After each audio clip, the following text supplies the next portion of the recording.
Heyo everyone, Hexi here. And this week, I've been sort of caught up in the negative news cycle, and I know you're not supposed to do that, but it seems like every video I see is talking about some sort of drama, whether it be with content creators or with politics.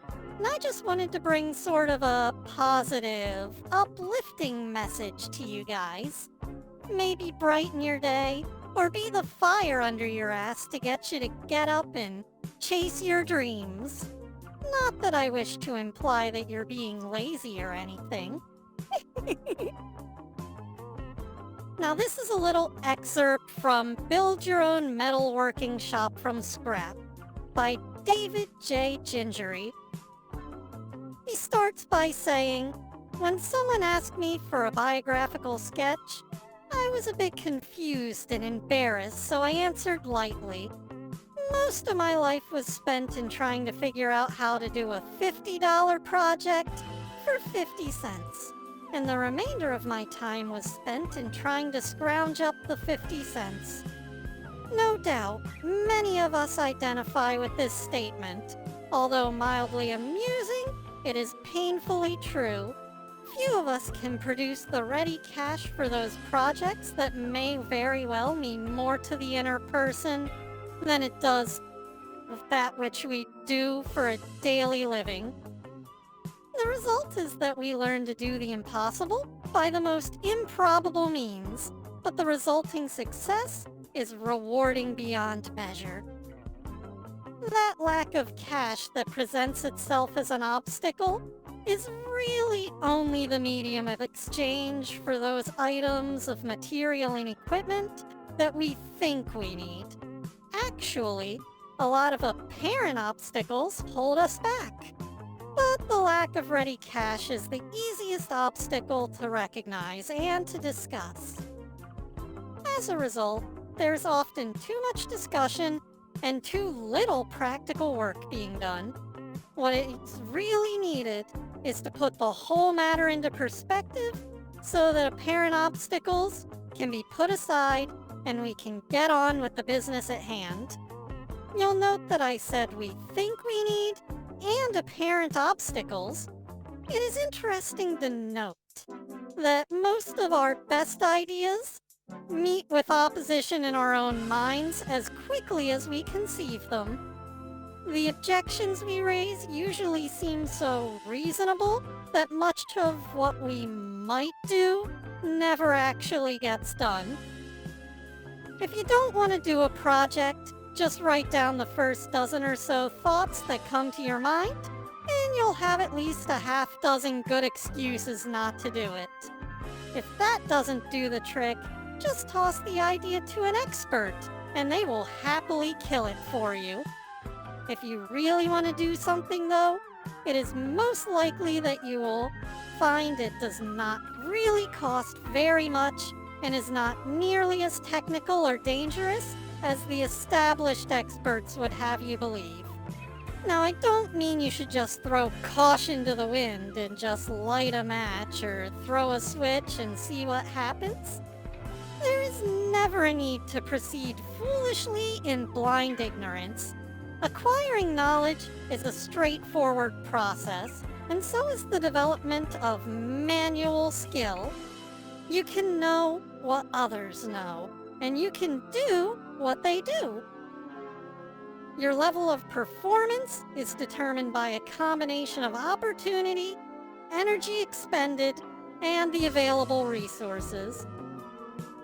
You can provide your own opportunity, and you can decide how diligently you will apply yourself to a project.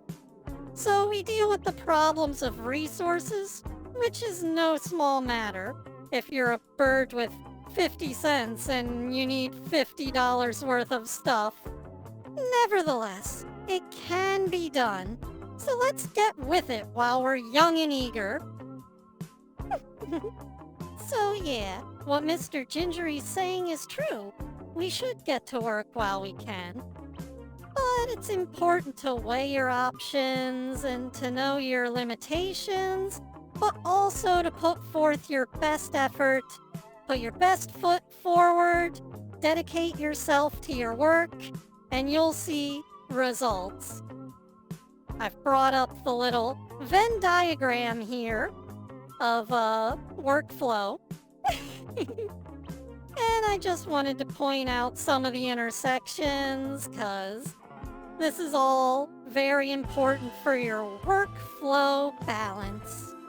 If you're putting your best effort in, and you want something that's done good and fast, it'll usually be expensive. And that's assuming that it's something that you're commissioning or something, or if you're buying something on Express, you're gonna need more money in order to acquire it, you know, like tools, whatever. If you're doing it yourself and you want it to be good and fast, it's gonna take more effort though. Now, if you want something good and cheap, it's gonna take longer to make. Just in general. You're not spending as much, so it's not gonna get done as fast because you won't have the tools you need, but you can work with tools that you have. I mean, OBS is free and it lets me make videos. Now, if you try to do something fast and cheap, then it's not gonna be very good quality unless it's you doing it for yourself and you want to work very quickly, but usually haste makes waste. Just so you know.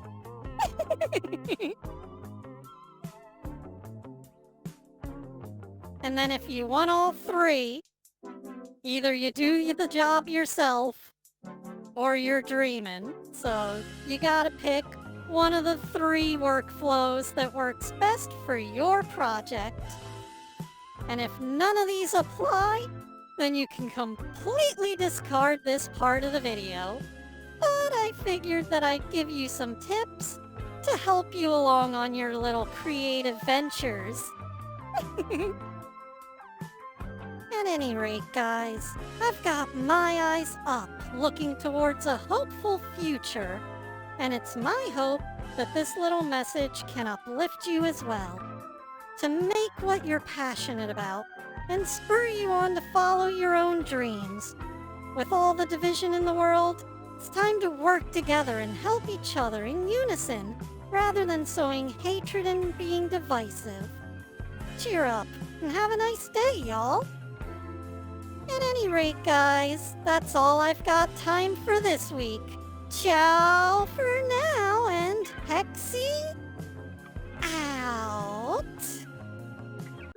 Thanks go out to my Patreon supporters.